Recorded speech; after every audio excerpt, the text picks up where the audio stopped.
Hi everyone, my name is Kelise and I am a sales development rep with helloDarwin. Today, I'll be talking about the CanExport program's small to medium-sized business stream. The CanExport SME stream is a cost-sharing fund meant to help Canadian businesses target markets outside of Canada. It supports Canadian companies that are the primary producers of Canadian goods or companies that are key players in the exportation of Canadian goods that want to get into new international markets. Let's talk about how it works. CanExport SME stream is a cost-sharing fund of up to 50%. Essentially, the government is looking for projects with a budget of either $20,000 to up to $100,000, and then, after approval, they'll cover half of those expenses. This means you have the chance to earn up to $50K for your business. The reception of funding works in two ways: contributions and grants. Grants are issued once the funding agreement is signed and does not require recipients to submit a claim. Contributions work on a reimbursement basis and have additional reporting requirements. For contributions, applicants must have sufficient cash flow to fund their proposed activities in their entirety before reimbursement. Activities must be completed, invoiced, and paid before submitting claims for reimbursement. CanExport is available across all industry sectors. However, for your business to be eligible, it must be a for-profit business with less than 500 full-time employees, an incorporated entity, limited liability partnership, or cooperative within Canada, have a currently active CRA account, and have an annual revenue of at least $100,000.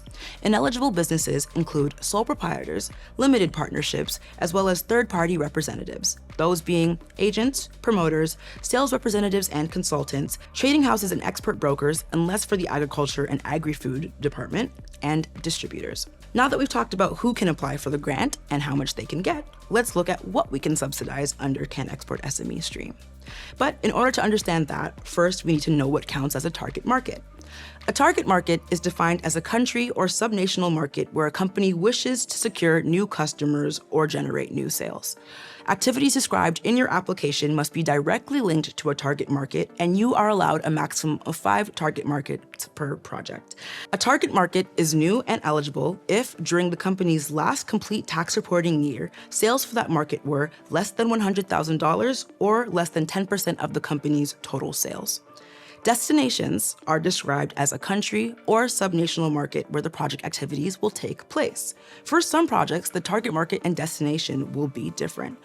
To give an example, if your company has Japan as a target market, however, there are trade shows in Germany relating to the Japanese market, Japan would remain your target market while Germany would become a destination. Alternatively, Japan could be both your target market and destination if that's what you need. There are 8 kinds of eligible expenses covered under CanExport SME. The first is travel for meetings or events with key contacts.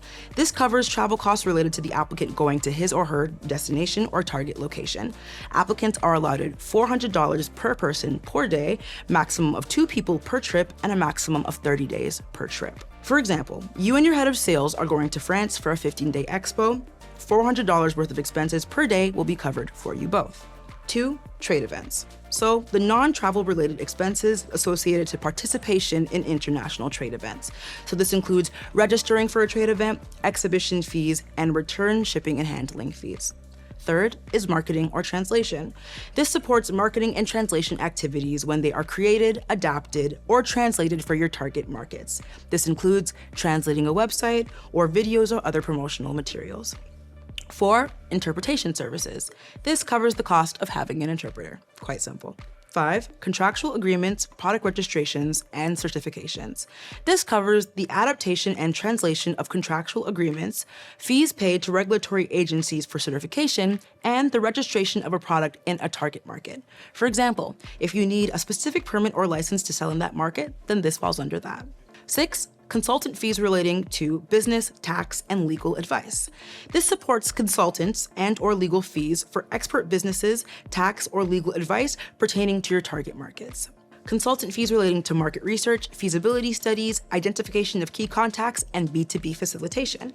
This covers the cost of providing services or creating products for international business development. 8.